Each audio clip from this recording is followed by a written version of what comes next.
మిమ్మల్ని నడిపించే దైవ సేవకులు, మీ నాయకులు, మీ కాపర్లు, మీ పైనున్న పెద్దలు, వారు కూడా మిమ్మల్ని బట్టి సంతోషించినట్లుగా మీరు చేయాలి. నాయకులను ఎన్నడూ ఎప్పుడు బాధ పెట్టకూడదు. చాలామంది సేవకులు నాయకుల్ని బాధ పెడతా ఉంటారు.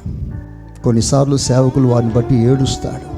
బైబిల్లో రాస్తుంది, మీ తల్లి మీ తండ్రి వారి పిల్లల విషయంలో ఏడుస్తే ఆ కన్నీళ్ళు, ఆ ఏడుపు శాపంగా వారి తరతరాలు వారిని వెంబడిస్తుందట.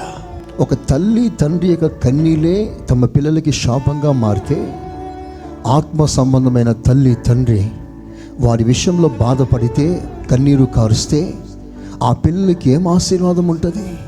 పాఠం ఏమిటంటే, ఎన్నడూ మీ ద్వారా, మీ ప్రవర్తన ద్వారా నాయకులు ఎప్పుడు బాధపడకూడదు.